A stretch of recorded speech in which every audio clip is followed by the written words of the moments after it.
Salut à tous, on est à Montier, on est toujours, décidément, on squatte sur ce stand de nos amis de Ferus. On rappelle que Ferus, ça veut dire sauvage, c'est un beau nom d'assaut, d'ONG, qui protège, qui explique, qui raconte ce que sont le lynx, le loup et l'ours. Et aujourd'hui, on l'avait encore pas fait, je suis toujours avec Olivier. Salut Olivier. Salut Marc. Ravi de te retrouver, et sous le regard bienveillant, je dirais, et très tendre de l'ami Philippe, avec qui on avait beaucoup parlé du loup. Salut Philippe. Salut Marc. Et avec Olivier, on va se parler de notre ami Ursus arctos, l'ours brun. On commence par une question très simple. L'ours, il y en a où en France? Il y en a combien? Alors, l'ours est présent en France uniquement sur le massif des Pyrénées.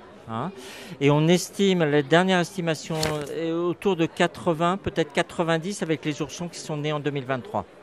Moi, j'avais rencontré des gens en 2022, ils m'avaient parlé de 87 ours. Depuis, il me semble qu'il y a encore un qui s'est fait abattre. Il n'y a pas eu de naissance? Il y a eu des naissances, mais moi, la population que j'avais en tête pour 2022 était 76 ours. Ah oui. C'est ce qui avait été effectivement confirmé par l'Office français de la biodiversité. Alors après, il faut tenir compte des naissances qui ont lieu tous les ans. Donc on est sans doute autour de 90 sur 2023. On avance tout doucement. Peut-être qu'un jour, on aura 100 ours en France. Bon. Il faut rappeler d'où on est parti. Il faut rappeler que l'ours est déjà le seul grand prédateur qui a jamais disparu de France et qu'en 95... On est passé à ça. En 95, avant qu'il y ait les premières réintroductions, on était sur 5 ours qui restaient dans les Pyrénées. Donc l'espèce était en train de disparaître. Et heureusement, des gens se sont motivés, dont l'association Artus, qui est l'ancêtre de Ferus, pour participer à ces réintroductions qui ont eu lieu déjà à partir de 96 et des ours qui ont été capturés en Slovénie. Slovénie, c'est un pays où la biodiversité est importante. L'ours est très bien implanté en Slovénie. Il y a quelques ours qui ont pu être capturés et relâchés dans les Pyrénées en provenance de Slovénie à partir de 96. Et à partir de là, la population petit à petit s'est accrue. Il faut savoir que malheureusement, la dernière ours purement pyrénéenne, qui était Canel, a été tuée par un chasseur en 2004. Et aujourd'hui, mis à part un des fils de Canel, dont le père était un ours slovène, qui s'appelle Canelito, on est sur des ours, une population d'ours qui est entièrement due aux réintroductions d'ours slovènes. Donc nos ours français ne sont plus 100% pur jus français, c'est ce que tu es en train de dire? Ils sont pur jus européens. D'accord, donc effectivement, oui, on rend hommage à ce beau pays, petit pays, qu'est la Slovénie, petit en surface, mais grand en biodiversité, tu l'as très bien dit. Tout à fait, moi j'ai eu la chance d'aller en Slovénie plusieurs fois, d'observer l'ours là-bas, et donc effectivement sur un pays qui est un petit pays, la Slovénie, je n'ai pas sa taille en tête, mais en gros je pense que c'est à peu près la taille de la Suisse. Je crois que la population est de 600 ours, plusieurs centaines d'ours, dont certains malheureusement peuvent être chassés tous les ans. Et les ours qui ont été capturés pour être relâchés dans les Pyrénées ont été prélevés sur le quota de chasse accordé par l'État slovène concernant l'ours. Alors moi j'ai un grand amour pour ce pays, la Slovénie, où je suis malheureusement jamais allé. Et j'avais envie de dire, alors là c'est une énorme digression, que la Slovénie est entre autres connue pour le fameux proté, qui est cet amphibien blanchâtre qui vit dans les grottes et qui aurait donné dans ce pays naissance, c'est une belle légende, qui aurait donné naissance à la légende des dragons. Parce que des fois, quand il y a des grandes crues, des grandes inondations, ils les voient passer, les protés qui sont expulsés des grottes, et ils pensaient que c'était les petits dragons, parce qu'ils savaient que ça ressemble à un petit dragon, le proté. Bref, on en reparlera. Merci pour cette précision, je ne la connaissais pas. Bon, voilà, tu seras un ami du proté, qui est cet amphibien étrange, cavernicole, aveugle, blanchâtre, qui ressemble à l'axolote. On va revenir à nos ours. Donc tu me dis qu'il y a entre 80 et 90 ours en France qui n'ont pas tous leurs papiers français, mais on a vu que c'était les réintroductions qui venaient de Slovénie, très bien. C'est des immigrés qui sont bienvenus. C'est des immigrés qui sont bienvenus. Absolument. On l'a bien compris. Alors, est-ce qu'on ne parlerait pas un peu de cette intégration de l'ours et comment ça se passe dans les Pyrénées? Est-ce qu'on y arrive avec les agriculteurs? Est-ce qu'on va y arriver? On en est où? C'est malheureusement très compliqué, surtout sur un département qui s'appelle l'Ariège, où là, malheureusement, il y a un certain nombre d'éleveurs et quelques hommes et quelques élus politiques de la région qui sont des farouches opposants à l'ours. Alors que malheureusement...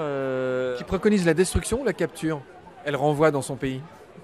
Alors, je pense qu'ils sont plus sur la destruction. Alors, je ne saurais pas trop quelle est la terminologie qu'ils emploient, mais en tout cas, ce qu'ils veulent, c'est qu'il y ait moins d'ours dans dans la zone où ils sont présents.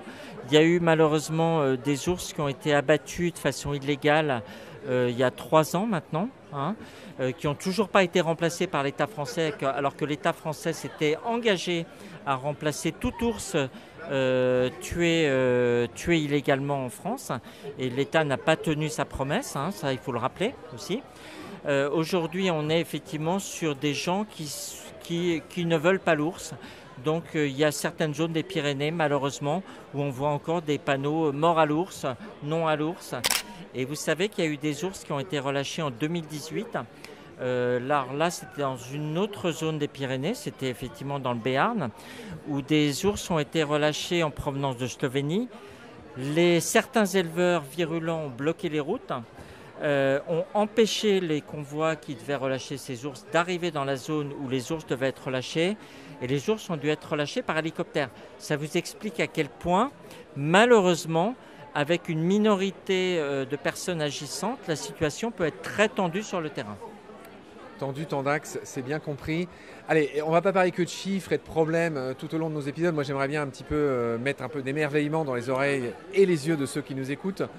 Olivier, est-ce que tu ne nous raconterais pas quelque chose de merveilleux sur l'ours, qu'on sait peu ou qu'on ne sait pas Alors, moi, j'ai eu la chance de faire beaucoup de rencontres avec l'ours, mais pas en France, hein, parce qu'en France, c'est encore très compliqué de le voir.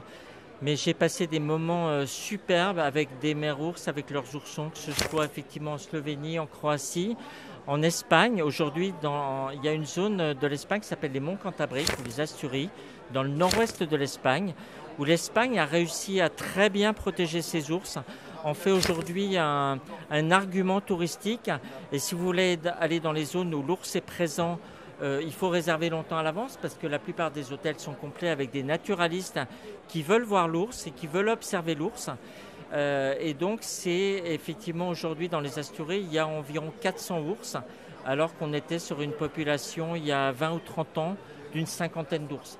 Donc, espérons que dans les Pyrénées, on arrivera à ce chiffre et que la population va continuer à croître, que les Pyrénéens sauront enfin reconnaître le patrimoine touristique important que peut être l'ours, que les gens en France et peut-être d'autres pays d'Europe viendront dans les Pyrénées avec l'espoir de croiser et d'observer l'ours, sachant que c'est des rencontres qui sont tout à fait étonnantes. L'ours est un animal magnifique à observer.